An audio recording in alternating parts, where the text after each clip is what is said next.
10, 9, 8, 7, 6, 5, 4, 3, 2, 1.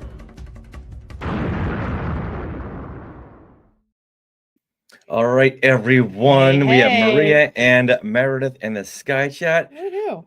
This is our friend Justin. Justin, this is Maria and Meredith.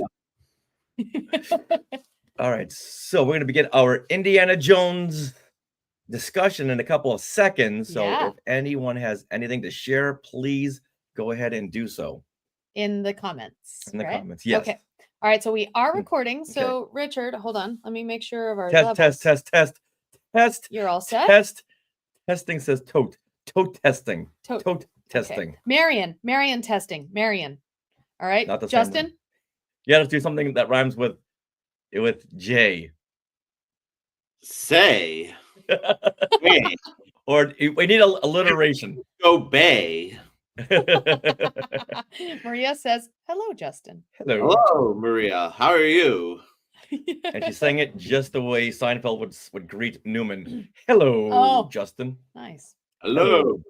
All Hello, right, Newman. Did you do your clappy claps? I did not, because you didn't tell me to do my Indy, clapping. I hey. can't do my clappy claps, and you tell me to do my clappy claps. Indy- Only then and only then Am I can calling I you, do my clappy Am I claps. calling you Indy or Tote? All To do your clappy claps. right, here we go. All And right. here we go. Disneyland's Indiana Jones attraction, Temple of the Forbidden Eye, celebrated its 30th anniversary on March the 4th.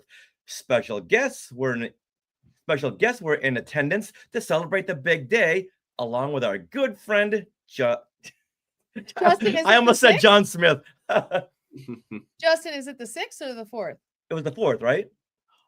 So since we're recording, it was actually the 3rd and the 4th. So the 3rd was the big opening day of the. It was mostly just media and also some VIPs, the Imagineers. So that was technically the grand opening, but the 4th was the general public day where any guest could go in. So we sort of celebrated both the 3rd and the 4th. Okay. Okay. You know what? I'll leave that part out. Okay. Okay. All right. I'm glad you said something. Yeah, thank you. There we go. It's very big. Okay, go ahead. Disneyland's Indiana Jones attraction, Temple of the Forbidden Eye, just celebrated its 30th anniversary. Special guests were in attendance to celebrate the big day, along with our good friend, Justin Smith. Being one of the biggest Indiana Jones fans we know, we invited Justin back with us to go over the history of all the Indiana Jones Disney Parks attractions and meeting these special guests. Hey, Justin! Hey, guys, how's it going?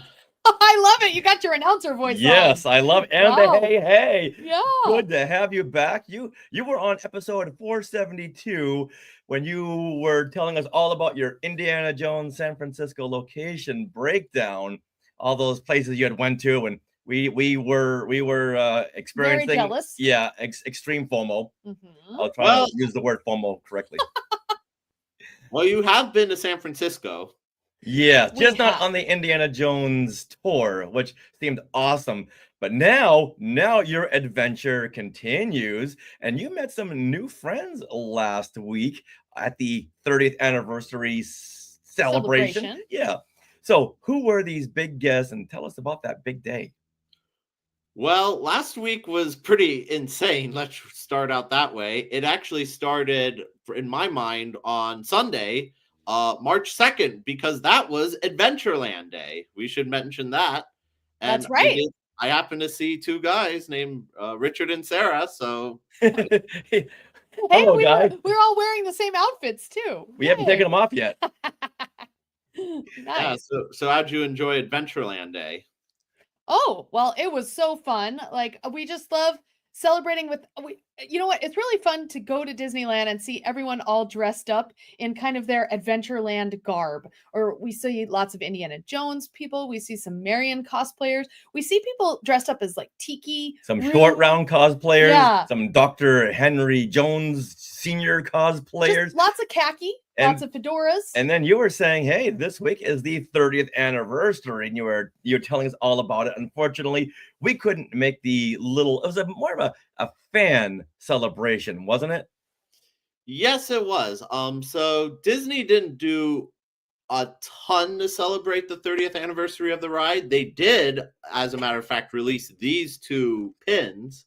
So if you're a pin collector, Oh wow, so one of them it looks like a snake with it's gold snake, and is that the Eye of Mara? in yes, between the two these are the snakes? doors to the Oh. Oh, and they actually open up. oh my you open goodness. up, and then da-da-da-da. And then don't look in her eyes. Oh, okay, it's the Indiana Jones It's the logo. logo. The logo, 30th anniversary. So yeah, so that's the Gates of Mara. And Beautiful. this one anyone can buy. So I think if you can go to Disneyland like today, like they would still have these and buy them. This was a Magic Key holder exclusive. So you had to be a Magic Key holder to get this one, but this is actual Mara. Ooh, I'm not looking. Not that's looking. Not looking. beautiful. Don't look into her I eyes know. or his eyes. Her, I think it's a her, right? I think Mara? no, it's a him. It's a him. The deity is a him. I know. Well- I always thought until we did the research on this, I thought Mara was a female. Well, I'll just say, as someone who's talked to the Imagineers who've worked on the ride, they've had this exact same debate, and so it's sort of both kind of thing, you could say. Well, when we break it down in just a little bit, you'll know why. Mara is a god, so Okay, all right. No, okay, I'm gonna jump right to it. Okay. I just learned who was the voice of Mara. Oh, James Earl Jones. James Earl Jones What? was the voice of Mara. And his voice was temporarily replaced with new vocals by none other than Neil Patrick Harris. Because when you think James Earl Jones, you think who could replace him? Doogie Howser. And then James Earl Jones's voice was put back as Mara. I was this many years old until I knew that. So that's why I say Mara is a male. okay. Meredith has a comment here in the Sky Chat. Mara is like Loki. They choose their form. Oh, I okay. like that. Okay. Wow. And then wow. Except when Mara's talking to you in that James Earl Jones voice. That is amazing. Okay, so now but anyway, so yeah, Yes. they were doing these pins. They didn't do a ton for the anniversary. I guess a lot of the stuff they did was exclusively done for Club 33 of all places. So okay. you had to Yeah. be a member to get some of the real fancy stuff they were giving out. They were giving out like mugs. They were giving out, yeah, they had all sorts of fancy stuff. Yeah. So when you sure. say mug, they weren't giving them out. You could Yeah, purchase I was gonna them, say they're correct? giving them out at Disney. What? Yes, you could give that. They were giving them out in exchange for money. There you go. Oh, that's funny. Yeah, so yes, you see the- this mug up here in the corner. Oh, This that's is Mara. that's oh, that's nice. Isn't that neat? Yeah. And then I think like some pins here. And this jacket, Mm. which is the Indiana Jones leather jacket with a special insignia on it. I wonder what the back looks like. Were you able to see that, Justin? No, I mean, of all the cool things that I got to do last week, going into Club 33 was not one of them. I Okay. mean, I wasn't ruling it out because, we had some really cool experiences and, we heard hush hush, maybe we could get into Club 33 talking Oh. to a member, but that did not happen. So, Okay. But Yeah. otherwise, and this is like the entrance Yeah. to Club 33. Correct. That was the big photo display. So yeah, So they did do some things. They just didn't have like a big event that we went to. What, at the 20th anniversary? They had the 25th 25th anniversary Yeah. where they had Tony Baxter there, and a couple of the other Imagineers to help break down the ride and tell us behind the scenes secrets, which was really, really fun. Yeah. But is that Boulder setup? Is that still at Disneyland, or was that like a 1 day thing? I think it was a 1 day thing. Oh, Oh, Why? bummer. We missed Why? it. This That- is in the Court of Angels there. right. And, I and mean, I New don't know Orleans. if Yes. I've asked you this. Have you guys ever been to Club 33? Yes, we have Couple of twice. times. Yes.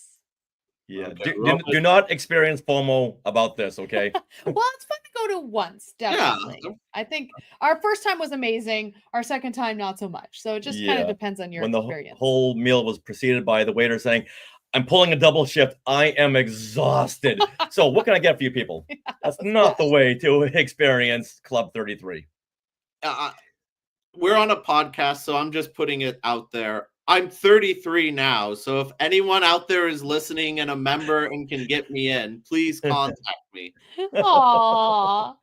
Well, All right, the you next heard it time here first. if we go again, we'll definitely be inviting you. Now, Yeah. I get a question here. Did the name of the attraction go from Temple of the Forbidden Eye to Indiana Jones Adventure, the Temple of the Forbidden Eye? Are they doing what they did with Star Wars, where everything of Star Wars is now preceded with Star Wars : Galaxy's Edge, Star Wars : The Force Awakens?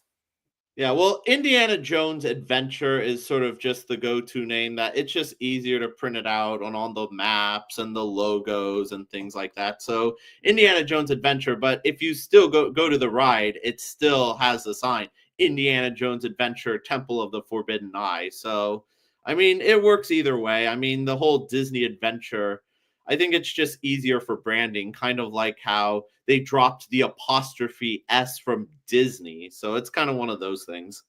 Okay. Okay. Yeah, This- I feel like whenever we're in the parks with a big group, we're like, hey, you want to go on the Indiana Jones ride? Yeah. Yeah, let's go on Indy. Let's go on Indy. You know, Yeah. so Well- everyone just shortens it. When they were refurbishing the ride in 2023, some people were asking me. I didn't know. I thought if anyone's gonna know, it's gonna be Justin. All right. So before we continue with your amazing day, Justin, let's for those who have never experienced the attraction, this is the summary of the story. And I never knew some of this. So listen up. In 1935 Indiana Jones reunites missing fragments of a map documenting the precise location of an ancient temple believed to have been buried in a flood over 2,000 years ago. According to legend, the temple was built to honor the deity Mara, who offers one of three gifts to all who come to the hallowed site: eternal youth, earthly riches, or visions of the future, on the condition that they never gaze into the eyes of Mara. Although the discovery, dubbed the Temple of the Forbidden Eye, sets the archaeological community abuzz, funding quickly runs out. So Sala begins conducting guided tours to raise money so the excavation can continue. Good fortune comes to many tourists, while others do not return at all. Indiana Jones eventually ventures inside to find the missing tourists and uncovers the temple's power source, known as the Jewel of Power, which Abner Ravenwood believes is located within an immense cavern beyond the Gates of Doom. At the end, Indiana Jones and the tourists are almost crushed by a rolling boulder, and surprise, everyone lives. So, like Star Tours, I'll never be picked for Rebel Spy, and on this ride, I'll never be picked as one of those tourists who never return. Well, that's because Indiana Jones went in and saved you all. Yes. But as you read earlier, sometimes guests do not return. But Indiana Jones goes in and saves you all, so don't tell me that wasn't big fun. Well, you know what? Mara's like, oh, there's that Richard. We don't want him. Well, what about all the chambers? Have you gotten all chambers? What does this mean? Well, you know, when you go through the very first to the gate, you know, the Chamber of Destiny, it gives you three possible versions of the ride. You could either get the Treasure of Mar, the ability to see the future, or the Fountain of Youth. Okay, I want to know which is which. Yeah, and I thought that all any three of the doors you go into just go back into one Well, railway anyway. Yes, I mean, now when it first opened, the doors actually did move around, so you got to go into 3 different doors. I mean, technically, yes, it was all the same room, but because the doors room moves, Right. not the The- track. Exactly. the doors rotated. Since they've added LED projections and all of that, now the doors just stay the same, but with lighting and magic, you can still go through different versions of the ride. Yeah, so Oh. basically if you turn around when you go, the Mara says, "You seek the future, I will give the future time," or "You seek youth, timeless youth and beauty," or "You seek the treasure of Mara, glittering gold, it is yours." And yeah, you go through and they have different projections. One's yellow, one's blue, one's purple. And then, if you turn around like during the chamber, you'll get to see sort of this room, which, through projections, you get different, it gives you the illusion of it images that matches the chamber that you've entered, the gift that you've received. So you get, just that little small thing gives you 3 different possible rides you could go through. Wow. Oh Di- my God. I know. I did never notice that. Next time we go, we'll invite Justin. Well, Yeah. so which door is which treasure? You remember? Well, it rotates through each of them. So yeah, so when you go through the treasure of Mara, it's the glittering gold. So it's, all, you go through and it's all bright and there's like these big, piles of gold with like a big Mara statue sort of like standing up. And then, the eternal youth, the timeless youth and beauty, like it gives you like a blue, like, there's like a little ripple effect, like it's a water. And if you turn, there's like paintings of like this old man drinking, youth. And then, the next one, he's a little bit younger. And then, the last page, he's young. And then when you go through the future, that it's all just like little it's space and stars pretty much. It's the darkest one, but there's like a purple hint throughout. So Wow. I feel like you always go through the middle door now. Yeah. Is that correct? Yeah. but They've it's just the effects once that they've change. added the projections effect, which was Right. about in 2015, that the doors don't rotate, but the effect is essentially the same. Okay. Okay. Now I wonder, now that Lucasfilm and Disney owns James Earl Jones's voice, can they change up Mara's dialogue? I Oh. wonder if that Oh. license can transfer over to the Disney parks. Hmm. That's a good question. Yeah. All right. So, Justin, let's go back to 1995. Or did you ride this in 1995? And what did you think when you first rode the attraction? Well, I wasn't there opening day. I can tell you that. I wasn't there opening day. It's hard to pinpoint like the exact year I wrote it, but I would guess it would probably be around 1996 when the first year, because I would like go to Disneyland once every year. I grew up in LA, so my family, I was pretty fortunate position. We weren't close to the parks where we would go every week or every day. Like, it feels like some people now are able to. And, even I've had the advantage of recent years to like go so many times. But back in the old days, we went once a year, which, doesn't seem like much, but, for a lot of people, that is, a very fortunate position to go to Disneyland once a year. But yeah, I would say around 1996, which would have made me around 4 or 5. Oh, So yeah, I mean, again, it's hard to really pinpoint when exactly I first wrote it, but I All right, do. so when you did first ride it, what did you think? Well, it was a little, the build up is a little creepy because you go through the temple and all that, and they really do a great job making you feel like you're entering a cave, or like you're entering, you could like hear like death around you. Like there's just this ominous tone. So it was a little creepy, I'm sure. And at that age, I'm just all about the Fantasyland rides, and it's a small world. So oh, all that, all the dark rides, all of like Mr. Toad and whatnot. So, I remember I don't know if I was like terrified, but it wasn't like something I was like, oh, we should go on this. It was a little scary, probably building up, but I went in that, and I remember liking the ride quite a bit, but I didn't really have any context to who Indiana Jones was because I hadn't seen any of the movies. So it was just, you're going around in a bunch of random rooms, and it was a fine ride, but yeah, I don't think it was my immediate favorite right then and there. It was just, another ride at Disneyland. Okay. Justin Smith says it's a fine ride. I liked the ride. It was a fun ride, but I didn't have that context because I hadn't seen the movies yet. Right.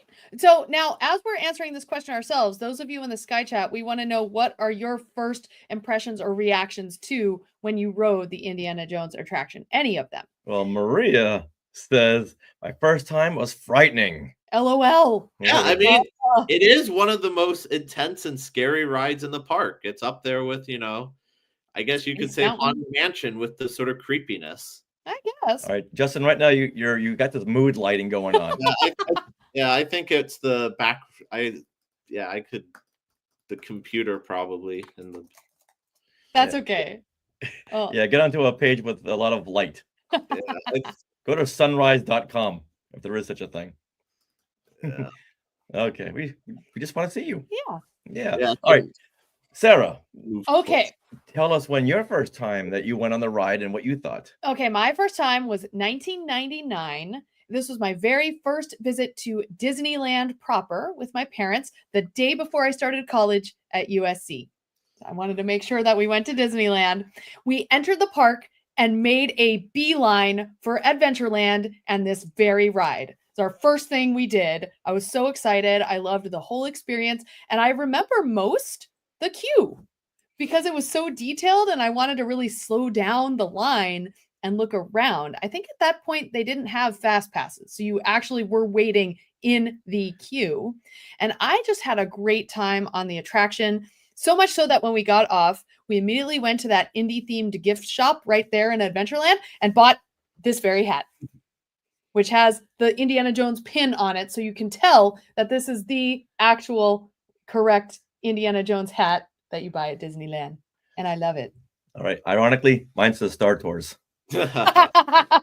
Yeah. So that was my very first experience. And later, my college friends and I, we rode Indiana Jones ride quite a bit because it was part of our whole Disneyland workout program where you start with the canoes. So you work out your arms, you walk up and down Tarzan's treehouse. So you work out your glutes, and then you walk the Indy queue and ride because it's like a full half mile at that point. Like you have to go like all the way outside the park into that ride building and then back.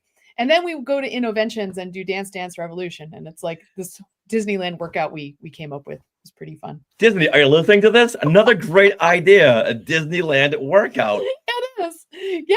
And I just, because I've ridden so much, I've heard a lot of the different phrases that Indy says. Apparently, I have not heard the phrases that Mara says because I couldn't have told you what Justin just told us. That was pretty amazing, Justin, about Mara. Yeah. But you call Mara saying, "The Force is with you, young Dr. Jones, but you're not a Jedi or archaeologist yet."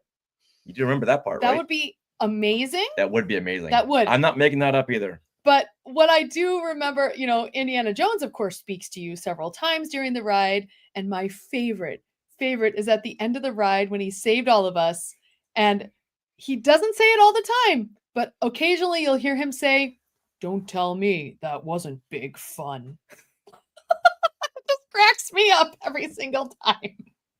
I loved it. I don't recall him ever saying that. We've been there a couple times when he said that, and I just cackle. Okay, So funny. Yeah, that'll play to something I want to bring up later on. But yeah, he rotates between saying that and tourists. Why did it have to be tourists? And next time you're on your own, or next time do it blindfold. Okay, so. Justin, I'm so glad you're here to tell us these things. All right, Richard, what about your first experience? My first experience, I believe I was there within the first month that it opened in 1995. Now, were you 4 years old? No, I was like 24 years old. Nice. Okay. And I recall the line being 3 hours long. 3 hours long for most people, not for me, Oh, because the line went into a horseshoe, and I just could not stand in that line for 3 hours. So I made a beeline in the middle of the horseshoe. oh. So I went to the other side of the line and saved myself 2 hours of downtime. And if anyone is listening who I had cut that day, I am sorry. I am very, very sorry that I cut you. Well, since you guys both mentioned the line, let me ask you this. Did you ever get one of these? Yes, that's a Yes. 25th anniversary. Yeah, the hieroglyphic card that has the Oh, like a legend on it where you can find letters within the queue and and put see what they're together saying. this message. Yeah. Something Yeah, about well, Ovaltine. I remember, I know that when it opened in 1995, like you said, it was like the line was 3 hours. So they gave out plenty of these. So there was messages on the wall that are like in Marglyphics. So it gave you something to do while it gave the guests something to do while they were waiting in line. Yeah, And yeah. I thought this was very, very unique that the whole queue, and correct me if I'm wrong, this is the first time they had a very interactive queue because they had this card where you can match up the letters and form a sentence. You can pull the rope You can pull the rope. You can pull that beam that Ugh. makes the ceiling drop. that they've taken out since COVID. Oh my goodness. But Sad. put it back. And that was everyone in that line would fight over that to Yeah. pull that pole. Uh-huh. And if you saw it like 20 feet ahead of you, but no one else in the line knew what it was, you just waited and waited until your turn to pull it. And when you pulled it, a loud rumble would come through this whole chamber, and the ceiling would drop, and people would freak out. Yeah. They would freak out, not knowing what was happening. All right, but what But- else did you remember about your first experience? That the queue was very, very long. Mhm. But I love the ride. I love the fact that it took Temple of Doom. I related this more to Temple of Doom. So you're going in these mine cart jeeps, and you're going over these pits of lava and around these big things of big piles of skulls. I thought it was very, very way ahead of its time. It wasn't like a roller coaster where you just sat the bar down and you're just going up and down. No, this had a whole big story around it, and going through every single turn, you would see something new and big and different. Whether that's the darts going Yeah, past you even got to do the dart room. Yes, That's that always always freaked me out. Now, I just wish there had been more that was inspired by the indie films. And I know they wanted to do a whole new adventure, but I kind of wanted to see more of Indiana Jones and more stuff that we knew. The big boulder at the very end worked once every 10 times. Oh no. Yeah, even in the very early days, Oh. I think that ratio is pretty high. Hmm. Thing that worked once. I don't think I saw that boulder come down for like months afterwards. And people would say, "Oh, did you see the big boulder that almost crushes the Jeep in Indiana Jones?" Like, well, no, I saw Indy hanging there, but I didn't see the boulder. And one Oh. time I went, it's like, "Oh, there's the boulder everyone's talking about." Wow. well, the ride does break down a lot. So there are a lot of effects. For the longest time, it was the most elaborate ride at Disneyland. I mean, I guess that Rise of the Resistance finally took over that, but it's still one of the most advanced rides in the whole park, and it is very rare to ride it where every single effect just works and it's on its everything is perfect. I mean, occasionally you'll go on that where everything works perfectly, but there's always like one little effect that goes, oh yeah, this could have, something was a little off with the bug projections, or Or like the well, snake can go down at you or Yeah, something. yeah. I think it was like 2 years before I realized that big snake at the very beginning moved. Mm. So, yeah, so did a everything lot of work? bugs weren't worked out when I first went on it.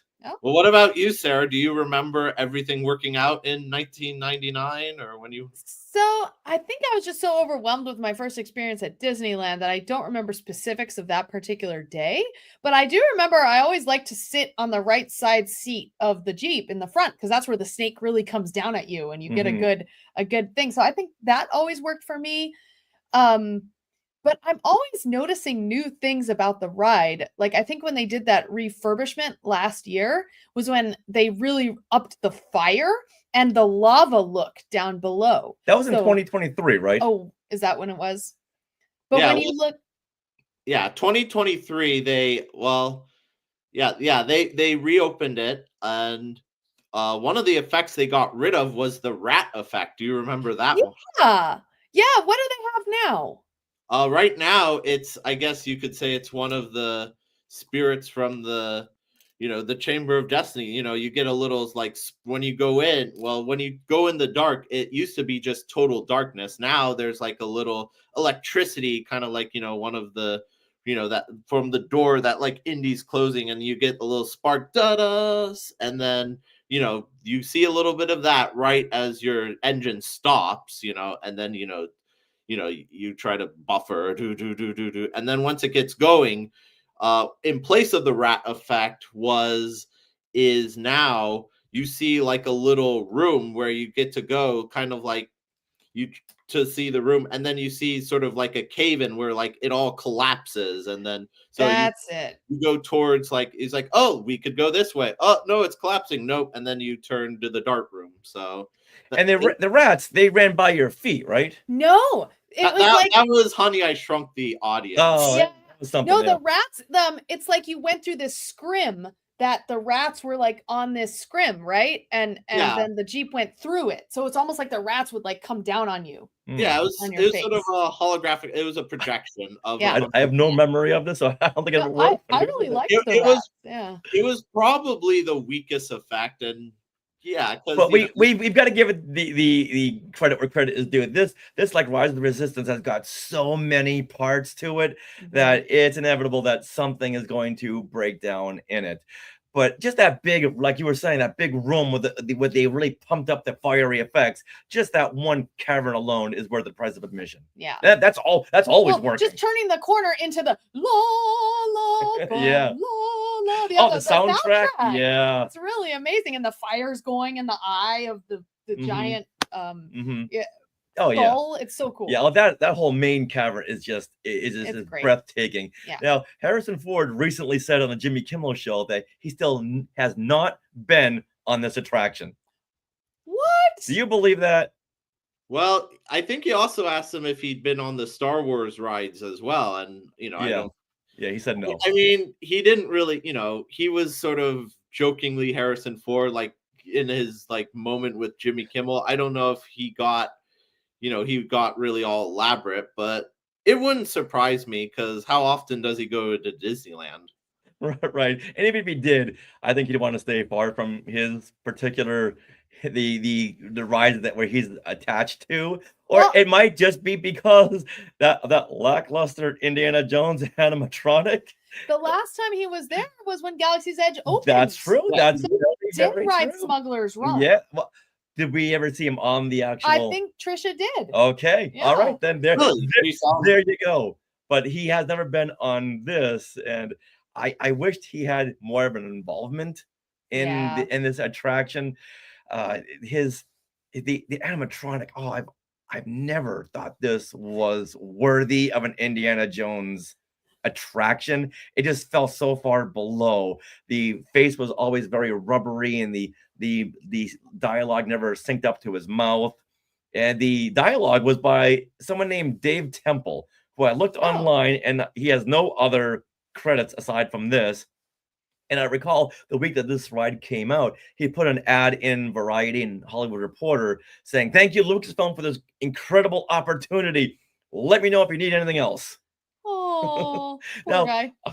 a few days before the attraction opened in 1995, Tony Baxter was still holding out hope that Harrison Ford would be involved. And Tony Baxter is It, main they were the Imagineer on the yeah, attraction. but the contract negotiations fell through, and Oh, with Harrison Ford. yeah, the talks fell apart because of creative differences, and he was going over money negotiations for the next Indiana Jones film. So this was a casualty of the contractual negotiations that were being held at that time. 'Cause right then, the next Indiana Jones film was supposed to start shooting in 1996, Oh. and I came this close from working on that because I was working in the special effects industry, and some of my friends were like, "Hey, I think I just got a part on Indiana Jones." I said, "Here's my name." And I threw my name in the ring, but didn't happen in 1996. No. That's the Oh. first time I'm hearing about this. That's neat. Yeah, Huh. yeah. You almost worked on what was then going to be called Indiana Jones and the Saucermen from Mars. I wanted to work on that movie. Forget Kingdom of the Crystal Skull. I want to work on the Saucermen. Yes, Now, but going back to what Indiana Jones was saying, the animatronic was saying before, he used to say, "Tourists, why do they have to be tourists?" And I've always had a shaky relationship with that line. Oh, why? Yeah, it's just like he's like blaming us for what just happened. Okay, at the end of the day, yes, we looked in the eyes of Mara and everything fell apart because of us. But now in this refurbished edition, he just says, "Stay out of trouble." Well, doesn't Which he is say very- different stuff? that's different just lines? one of the phrases that he says. He still says the tourist line. It Oh, like does it? Okay. it just- I've never heard him. I've always just heard him say to the tourist, "Stay out of trouble." I Hmm. haven't heard that tourist. Why do they have to be tourists? I don't know why. It's very accusational. I think because it calls back to snakes. why It, do they have oh, to it be does. snakes? It does. I It's see why they have it there. But, Yeah. just maybe something personal I haven't worked through yet. Right, right. Yeah, he All right, also so- says, "There, that wasn't so bad, was it?" Again, you have to like keep going on it again and again to like Okay, hear every single thing he says. Like Justin. You know what? Yes. I didn't know that. Yeah. So you guess what need we're to. going later on tonight. Oh, there you go. All right. All right. So we have a few of these already lined up, Justin. But do you know of any Easter eggs that are hidden in the queue or the ride? Well, Indy does have one of my favorite hidden Mickeys. Ooh, So- okay. So if you go past the projection room where they have the pre-show with Saw, you walk by Indiana Jones's office.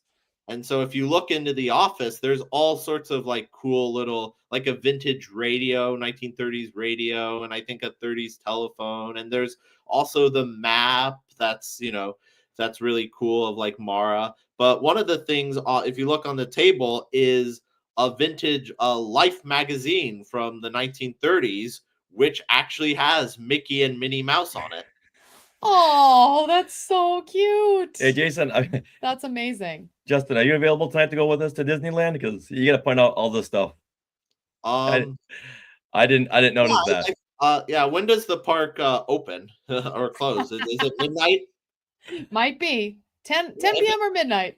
Yeah. Oh, okay. Maybe some other time then. Now, my favorite is the Mercedes-Benz Troop Transport outside of the ride, the same one used in the desert chase scene in Raiders of the Lost Ark. It was like what 3 years ago before I learned that. Yeah. It's like, Oh. how did you guys get this? And it's now sitting out in the elements. Yeah. The Jeep, you mean, that was used in the truck chase and Raiders? Yes, Yeah, yes. that's more out. That's not in the temple, but that's outside. Outside, like, yes. one of the right? first things you see, and yep, that is a screen accurate.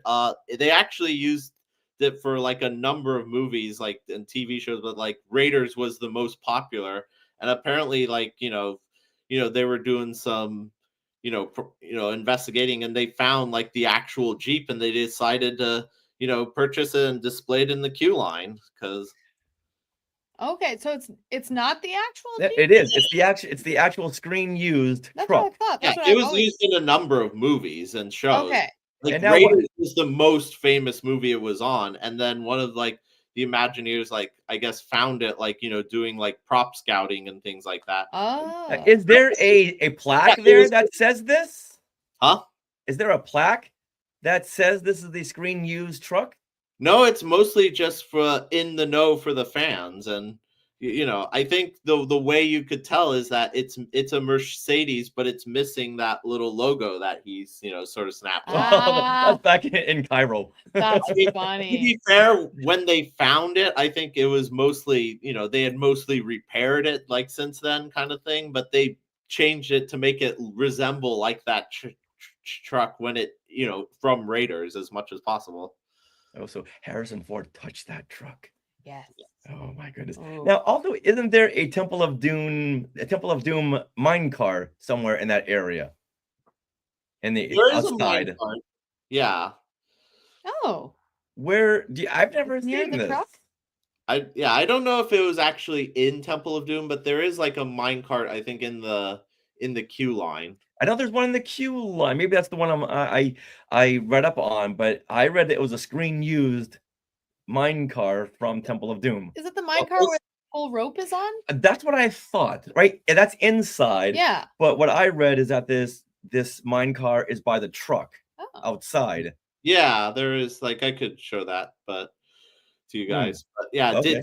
did you guys know? I mean, maybe you've heard this, maybe you not. But when they were developing the ride, we were gonna get 2 Indiana Jones rides in there. We were gonna get the Jeep ride that we go on, and we were gonna get the mine cart. So there Well, was. that- Well, I they mean, that's combined them. definitely a blue sky thing. Like a mine car ride would make a heck of a lot of sense. Yeah, Yeah. so we could have gotten 2 Indiana Jones rides, and apparently Tony Baxter, the Imagineer, like, even said at one point there was going to be a maze within the queue line itself. So, and of course, Oh. at one point the Jungle Cruise was supposed to go through it, and the Disneyland Railroad, kind of like how it goes through Splash Mountain. It was supposed to go through Indiana Jones Adventure as well. But the budget had to get cut, and so.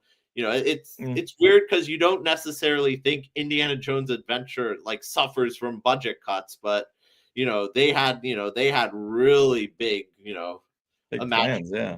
yeah. There's also a crate in the queue that is marked with the number 9906753, which refers to the number on the crate holding the Ark of the Covenant in Raiders of the Lost Ark. Oh, Yeah, I have not seen this either. wow. Yeah, we'll be very busy at Disneyland tonight. Yeah. Another crate is marked "Deliver to Club Obi-Wan." Mhm. How did we never see that? Oh boy. Okay, well, my favorite Easter egg, it's since been removed, but for a while when you visited the skeleton room, which is right as you round the corner as you go into the main big In the queue cavernous or the room. ride? No, this is in the ride. Okay. When you enter the skeleton room, Oh, it's the very first room you enter after seeing the fire. It contained a skeleton on the very end. There was like a row of skeletons, and the one on the very end had a Mickey hat on it. And I have seen that 2 times, but I've looked since, and it's not there anymore. yeah, Oh. Bones is his name. Yes, There's like that's it actually inscripted on his mouse ears, Bones. yeah, Oh Yeah, man. but it's gone now. They must have taken that out the same time they took out the Ark of the Covenant from Doc Ondar's Ah. Den of Antiquities. Yeah, I know about Bones, but I was never able to see him because again, you go by so fast. But you have to be on the left side of the car, and you have to just keep looking to the left, back almost behind you as your car is going to be able to see it. so yeah, Oh. if you like take him out of the ride, a lot of people wouldn't even notice, kind of thing. Yeah. Right. So yeah. All right, now before we move on to some of the Indiana Jones attractions around the world, Justin, we really want to hear about your experience at this 30th anniversary of Temple of the Forbidden Eye. And these special guests. Yes. Well, I believe when we saw each other on Adventureland Day, I was telling you guys, oh yeah, this is the anniversary of the ride, the 30th, and I guess that escaped your radar for a little bit, but Yeah, we were working. yeah, but yeah, I was like, yeah, this is an anniversary, and it's a 30th anniversary. Now, it started off that we have been very fortunate. We've been friendly with a Disney Imagineer. His name is Chuck Ballou. You may not know his name, but he did a lot of art for, plenty all throughout Disneyland, including Indiana Jones Adventure. Maybe the biggest contribution is, remember these, that he actually invented Marglyphics. Aw. And this is the gentleman right there that we're looking There at, he right? is, Chuck Ballou. Yeah, we've Aw. actually helped, organize a fan event to get him into the parks because he is retired now. He no longer works at Disneyland, but when he did, he worked on a number of attractions throughout the park. He worked on Toontown, Buzz Lightyear, and Indiana Jones Adventure is the big one. So he invented Marglyphics, and he designed a lot of the art that's found around. I think even one of the cars even has initials. If you look at the cars, there's like a bunch of numbers, and one of the cars says CB, which is Oh. a reference to his name. So So yeah, Wow. so like, the Imagineers have like their initials throughout the ride and all that. But And here's Chuck with another special guest. yes.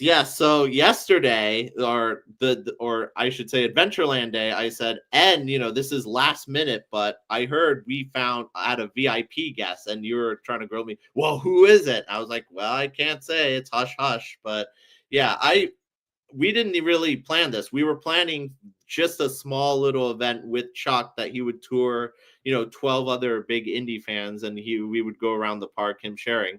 But it's sort of gotten bigger. I know one guy, I believe his name's Alex Arnold. He's a big Indiana Jones personality. He was gonna go out to Disneyland for the first time because for as big of an Indiana Jones fan as he is in his big collection, he's never been out here. He's never been on the ride. But Well, for those who are just listening and not watching, who are we looking at right here?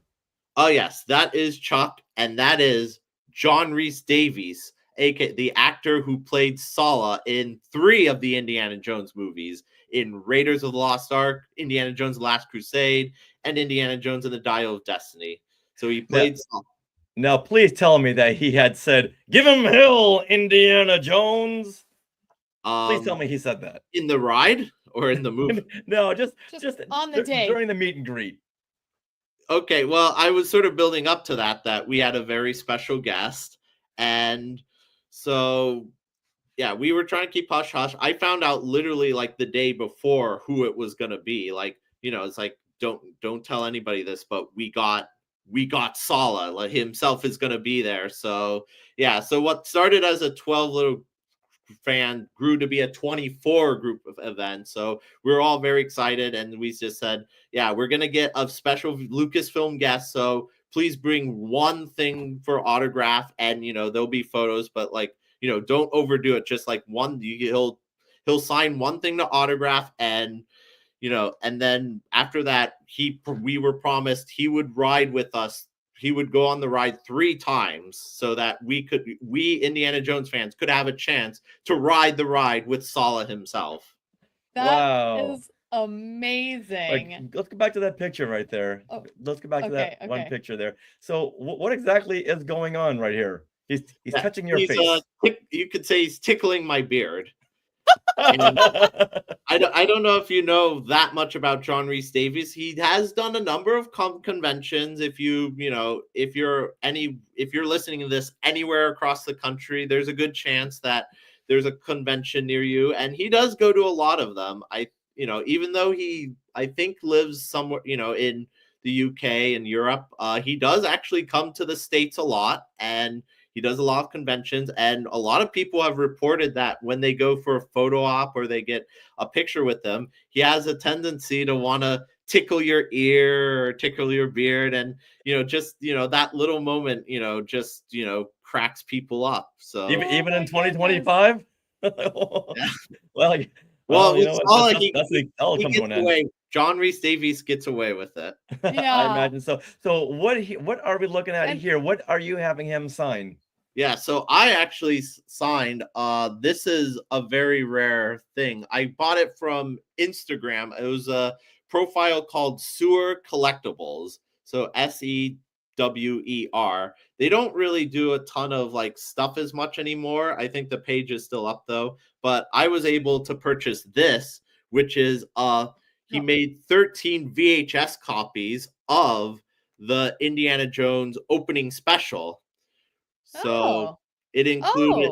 So on it includes the making of Temple Forbidden Eye, which was the special they did with John Rhys Davies and Karen Allen. They both star in it, as well as they had images from the grand opening of the day. It also includes the pre-show. So he took like the pre-show like on YouTube and put it on a VHS tape. The Eye on the Globe newsreels in the pre-show. He put that on there. And yeah, he put the grand opening ceremony. So yeah, this is a special, if you're a huge fan of the ride, this is kind of a cool little thing. He only made 13 of these. And, I thought, well, since Sala is a pretty big part of the ride and, he is the host of that special, I got him to sign. I got him and our Imagineer friend Chuck Blue to both sign this. Oh, wow. That's awesome. And here is Sala on the actual ride. And where are you? Are you in the back? I'm right. Yeah, Oh, I'm there third you row. Yeah. How can I miss that big smile? Yeah, Wow. there's- Amazing. but Now, yeah, did he narrate Really? as the ride was going on? Like, I remember doing something like this, and when Indy and I would go through the plains of Cairo, or did he just enjoy it? Well, that's the thing. He agreed that he would go on it at least 3 times. That was his obligation. He ended up going on it 5 times Wow. in just that one day. So, yeah, he got to, yeah, he one of the times I know someone gave him a flashlight and he just spent the ride like playing with the flashlight during the ride. There's some video of it. At least someone's posted a video of it now. But yeah, so he had a ton of fun. We all were like, "Oh my god, can you believe this happening? We're riding the ride with Sala." I was like filming like the ride and also try to include the back of his head. So I have some video of him. But yeah, there's even a funny video of like when we all come because that picture you showed of me and the group, we were the first ones to get a ride with Sala. So that was lucky. yeah, so I was in that first vehicle. And so there's also a little video of someone posted where we're coming back and we're all like, yeah, woo. And then, John Rhys Davies, he's all smiling, but of course, him being John Rhys Davies, he likes to ham it up. So like when he was getting closer, he pretended like he would go, ooh, like he was sick, Oh no. But So he wasn't that bad if he went on it 4 more times after that. So all those other people who are there waiting in line, were they like, "Did you guys speed this up? We want to go on the ride too, but this time give us Harrison Ford." Yeah, well, it was mostly just our group of like 24 people in the California Jones. This is sort of our cosplay / fan group that we've put together. It's run by Indiana Jones fans. We do various meetups all throughout Southern California. And yeah, we sort of organize this. Yeah, there's a group of us right there. There's about, it grew from a group of 12 to a group of 24. And so we were all promised we would all get to go on it. And we all did.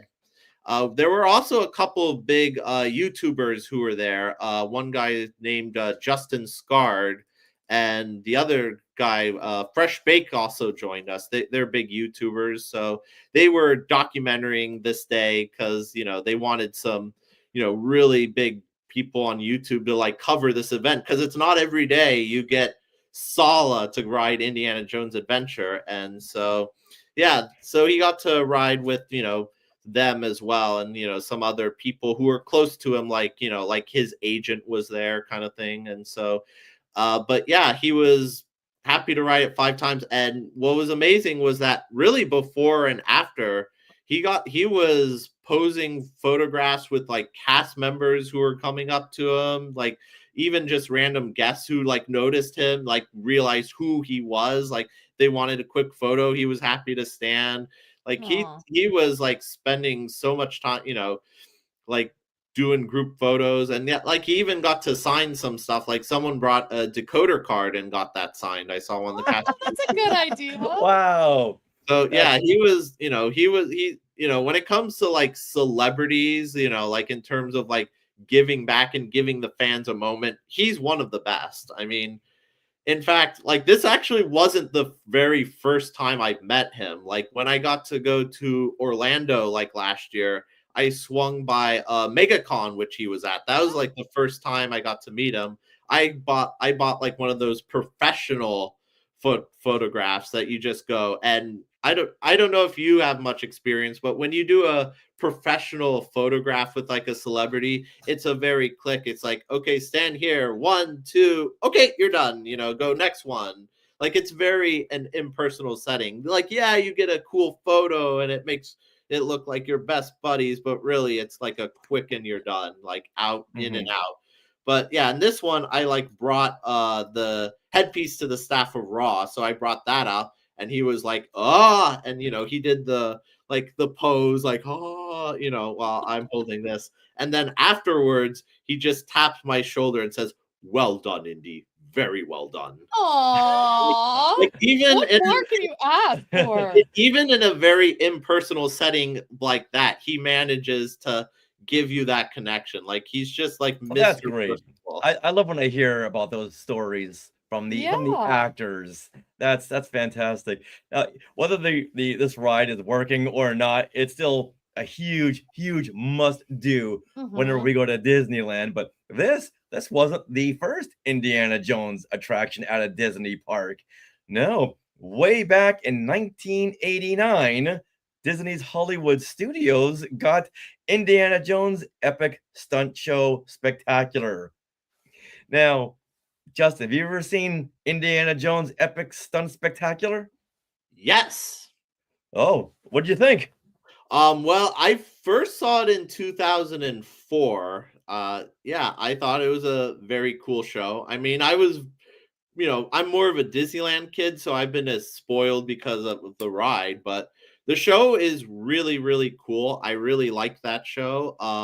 It's kind of it opened back in 1989, back when it was called Disney MGM Studios. Right. And the whole idea was that, the whole park, like the whole theme of it was you get to go behind the curtains and see how they make movies. And their idea was to like make a Hollywood of Florida, like Yeah. Universal Studios, where you get to, it's a theme park really built upon a movie studio. They were going to do that with this new park that they had. Well, things, the movie studio has really faded out as time goes on. But this show, the Indiana Jones Epic Stunt Spectacular, it was supposed to be like you see this stunt show and like how they recreate effects from the movie, or even just like have general stunts. And then they get to show you the behind the scenes of like how the stunts were done, and how some of that magic work, and like them actually building the sets. And the whole idea of the show is that, yeah, you get to see these tour stunts, but you get to see like sort of the behind the scenes and really get to say, oh, this is how they make movies. And what's kind of cool about the show is that it's still there. It's like it's one of the last sort of holdouts from the park of Disney MGM Studios, back when it was sort of a movie studio wannabe. Like, now it's mostly just a theme park, but Indiana Jones Epic Stunt Spectacular has survived for 35, 36 years now. Yeah, it's still the same show, basically. I remember I saw this on a high school band trip, so it must have been like 98, something like that. And I just loved this show. And that evening, we used that very amphitheater. They gave out all of our band awards in that Ooh. amphitheater. So I thought that was a really neat place to do that. But the show itself is just so impressive. I mean, it uses the very same airplane model that's used in Raiders of the Lost Ark. They kind of recreate that same scene in which Marion is stuck in the cockpit as the fire draws ever nearer, and Indy is fighting that bodybuilder Nazi. And Yeah. it's just so cool to see this in action live. You can feel the fire on your face when the plane explodes, and then they explain how everything is done. I mean, you can't get much better than that. For those of us, I mean, we love behind the scenes stuff. You know our podcast, Oh, and yeah. you know that we love looking at all that behind the scenes. So it was just amazing. I think the first time I saw it was in 2010 and was Oh, with you yeah? during one of these celebrations, the earlier celebrations. And I didn't know what to expect. And we see the beginning of the show where Indiana Jones comes out and his spikes are coming up from the floor and almost piercing him in every which way. He's being chased by this big boulder, and then cut to a couple of stagehands rolling the boulder back up the hill. And now they explain that, oh, this is a stunt show. We're going to explain to you and show you and demonstrate how stunts work. I thought that's a cool twist. Yeah. I maybe would have preferred a straight Indiana Jones show, but this Oh, is I like something new behind and the different, scenes. and I really appreciated it. Mhm. And I love the exploding the plane in the very end, because they do go back into Raiders of the Lost Ark and show you that big stunt scene, except with not having Pat Roach's brain matter all over the propeller. Mhm. Other than that, it was just very impressive. Yeah, let's actually go to some comments here. So Maria says, I used to go all the time when I lived in Orlando, Florida. It's a phenomenal experience. Teresa had a similar experience as me. I saw it in 2000 at a band orchestra competition, and then they gave out awards in the theater. Same thing, Teresa. And then Chica Fent says, back in the day, the parentals were selected from the audience and participated as extras. Lucky. Yes, Yeah. that is another thing that happens. I went there twice just last year when I returned to Orlando. I was actually dressed as full indie gear, hoping that they would like be won over and like, hey, come in the show. But that didn't happen because they sort of Aw. got rid of that. But Yeah, they've Yeah. gotten rid of that whole audience participation. Right. aspect, Yeah. We unfortunately. saw like a number of times, and each time they would pick someone to like the left or right of us. In fact, Yeah. once they picked out Dave from our group. That's right. Yeah. Oh, Yeah, they said, "Oh, Rich, Rebel Spy, nope. Indiana Jones stunt extra, nope. nope. Moving right Sorry. along." Then in 2010, at that same celebration trip, during their last tour to Endor celebration, they had done a mashup of Star Wars and Raiders into Raiders of the Lost Jedi Temple of Doom. Didn't they do like two or They did three shows three that shows one night? that Yes. one night. Yeah. So this once again took place during last tour to Endor, one of the best ticketed events we've ever been to. Mhm. Now, the full name of the show was Raiders of the Lost Jedi Temple of Doom, a fan film of epic proportions. That sounds like a George Lucas title. And the description reads, the worlds of Indiana Jones and Star Wars meet for the creation of the world's greatest fan film. Yes. Each show included several members pulled from the audience to serve as extras in the stunt show, primarily as townspeople of Toshi Station. But they would select the voice actors. Yes. Like Ashley Eckstein was up there, Yeah, Matt during Lanter. our show, Matt Yeah. Lanter, yeah. Mhm. But I think George Lucas, wasn't he? Ye- I don't one of think the he went up extras? there. He was in the audience at Okay. one of the shows, but he Okay. didn't go up. Yeah. But it was so fun to see them get to experience that and be members of the crew. Yeah, it was Yeah. funny when the host would say, "Okay, now you guys are extras," and Warwick Davis was like, "No, no, no, no! I'm not an extra. I'm a star." That was funny. And the show was just good. I love seeing that mashup. I love seeing crossovers and seeing Indiana Jones with R2 and 3PO and seeing Boba Fett in the show. I just loved it. I'm sure you can find video of that. Oh yeah, on we're YouTube. going to be showing that over Oh, our perfect. description here. There we go. yeah. Well, since we're still in the same park, I did want to, of course, give a shout out to the very, very first like Indiana Jones representation at Disney theme parks, which was the late Great Movie Ride, where you go through scenes from like great moments from Hollywood history, and one of the scenes you used to go through was the Well of the Souls scene, where you see an animatronic Indiana Jones and an animatronic Sala lifting the Ark from the Well of the Souls. I wonder That's where those awesome. animatronics are right now. I think that one was much Mm. better than the one at Disneyland. Aw. Well, my guess is that they're being guarded by top men right now. Who? Wow. Who, Oh. Justin? Men. All They right. belong in a museum. Yes.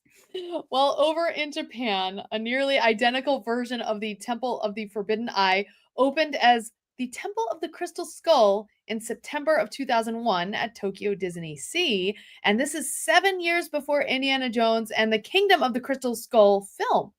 Wow. So in this attraction, Indiana Jones searches for the Fountain of Youth, and it takes him to a South American temple guarded by the temple's vengeful guardian spirit, the Crystal Skull. An original character named Paco hosts the pre-show, so not Sala, where we have Sala. Here, ride passengers accidentally wake up the Crystal Skull, and instead of looking into the eyes of Mara. Now, Spoiler. they've got to have seen this to go, wait a minute, Crystal Skull, we like that. Let's do a Kingdom of the Crystal Skull. Yeah, well, Possibly. Yeah, between this ride and Dan Aykroyd being in Temple of Doom, it feels like Crystal Skulls were always inevitable to be an Indiana Jones movie. It was just a matter of time. I know like some people don't care for the movie as much, but like it was always inevitable. This was gonna be an Indiana Jones movie about crystal skulls. I would have And preferred Saucerman. Well, in fact, I remember they even had a script for the Young Indiana Jones Chronicles that was supposed to cover crystal skulls, but Lucas himself sort of said, hold off on that episode, like let's not do it, and we know why, because he had big plans for that idea. Right. Oh, too bad. That could have been a good precursor in the Temple Yeah. and to Kingdom of the Crystal Skull, a film which I really, really like. I I love like the the film. 50s setting. Yeah. I saw it It's- 3 times in theaters, so I don't have anything bad to say about Crystal Skull. Wait a minute, Justin. Just 3 times? You mean in Not- one afternoon, Not right? In52 times? No, 1 week? Well, 3 times in its original theatrical run. I've seen it more since then, but in terms of 2008 when it came out, I saw it only 3 times. But back then, that was a lot for me. That's true. Yeah. Okay, well, a new Indiana Jones attraction is coming. So in August of 2024, it was announced at D23 Expo that Temple of the Feathered Serpent will replace Dinosaur in Dinoland USA at Disney's Animal Kingdom. Of course, Dinoland USA is also going away. It's going to be like the South American section of Disney's Animal Kingdom. And this is going to feature an all-new story involving Indiana Jones hunting a mythical creature in a Mayan temple, hence the South American setting. So the dinosaur coaster has an almost identical ride system and track as Temple of the Forbidden Eye in Disneyland. And that attraction is set in India, not the tropical Americas like Temple of the Feathered Serpent. And construction has begun. It began last fall. It's expected to open in 2027, so it'll be here soon. Awesome. Oh, Maria says, looking forward to it. Can't wait. I can't wait. Yes. Oh, I'm loving this. So it begs the question, what is the Temple of the Feathered Serpent? Like in the real world? In the real world, yeah. Oh. Because all these are based on real world, like the Ark of the Covenant, the Oh. Holy Grail. Yes. Well, I mean, the ride is going to be located in Animal Kingdom, so Temple, if they had just redid Temple of the Forbidden Eye, that doesn't really fit the theme. We got to tie it to an animal in some way. So this is where the Feathered Serpent comes in. I don't know if it's completely fictional or if there's actually a historical basis in this. So actually, there is a historical basis. The Temple of the Feathered Serpent is notably, it's partly due to the discovery in the 1980s of more than 100 sacrificial victims buried beneath the structure. And the burials, like the structure, are dated between 150 and 200 AD. The temple was not only a religious center, but also a political center. Hence the dead bodies, I guess. I don't know. Ooh. No, I'm just kidding. And the pyramid takes its name from representations of the Mesoamerican feathered serpent deity, which cover its sides. These are some of the earliest known representations of the feathered serpent. Wow. So So it's I love when taken- they do that, when they like Young Indiana Jones Chronicles will take real world events Or and roll people. them into Yeah. into a fictionalized story. Mhm. So what we're seeing here, this was one of the concept art pieces that we saw at D23. Yeah, it looks like a temple. It almost reminds me of the Star Wars. Oh, the So- Massassi Temple Thank you. on Yavin 4. Yeah, Yavin 4 Massassi Temple. Yeah. Got that pyramidal structure. Yeah. Well, And do this you is- have a picture of the entrance to the Temple of the Crystal Skull in Japan? Because that ride is also, even though a lot of the interior is the same ride, that also has a very different exterior. Oh, I do. Yeah, No. we don't at the moment. Okay.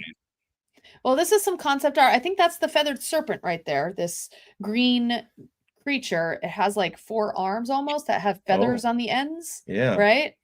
That's what it looks like. Yeah. Here's a temple again, and here's the whole land. Tropical Americas. Oh, and you see Moana's boat Oh, right there. yeah. Yeah. I'm not sure what we're looking at here. Oh, that's like some kind of attraction that goes around in a circle. Mhm. But yeah. Like the Well, Astro Blasters. They're adding like a Moana ride, I think. Yes. Correct. Yeah, that's the Moana boat. Aren't they doing something with Encanto, or did that? I believe they are. Yeah. Yeah. Yeah, isn't Actually, that Teresa what's- would know. Teresa, let us know. Hmm. But yeah, so yeah, they obviously really big plans are coming from Animal Kingdom. It's this Indiana Jones ride is replacing Dinosaur, which, any Disney fan can tell you that the track layout is exactly the same as Indiana Jones and the Temple of the Forbidden Eye. So yeah, Yeah. it'll be interesting to see, like, even though the story is going to be very different pre-show, all that, are they still going to have the boulder? Are they going to have Dartifacts, or is it all going to be new? Because I don't know. I want to be optimistic, but a lot of these Disney rides, they like more recent ones, they aren't, they tend to like take the easy way out, and the track layout is literally the same ride as the one in California. So All right, Justin. Well, before we wrap things up here, that's a good question. If Disney came to you and said, Justin Smith, we want you to design the next Indiana Jones attraction, what would you want to do? And it doesn't have to be that same track. It can be anything. Anything. Blue sky. well, they would never ask me, because, like, if they asked me, I was They like, would. we're not built. I would say we're not building an Indiana Jones ride. We're building an Indiana Jones land. We're building a whole park. Like, I would go crazy. Like, I would try to do what Tony wanted, which was an actual minecart ride in addition to that. And there was even like plans, like when the Young Indiana Jones was still on the air, to do a whole show that was supposed to go in the Aladdin Oasis Theater. And even though that show wasn't a huge hit, I would say reboot the show, and let's like have a show in there, or Okay, now would you have I a would kid go that crazy. would sell dates? Yeah, dates. Make Bad, sure you don't get the bad dates. dates. Yeah. All But right. I will say this: when I met John Rhys Davies, I had to ask him what his favorite flavor of ice cream was, because one of my favorite lines in Dial of Destiny is his line, which is, "You can never have too much ice cream, can you?" And what did he say? His favorite ice cream was rum raisin. Oh. So that that's goes just good with dates, I'm sure. yeah. So yeah, Interesting. rum raisin, not a common flavor, and raisins are a little like dates. So Yeah, maybe very they cool. maybe they can have some Sala themed rum raisin. All right, there you go. All right, Sarah. So the phone rings. It's Disney saying, Sarah, we're out of ideas. What do you want to see for an Indiana Jones experience? First of all, send me some dates so I can snack on this while I think. Second of all, I do love the minecart ride idea. I mean, this is straight out of Temple of Doom. It's a minecart roller coaster.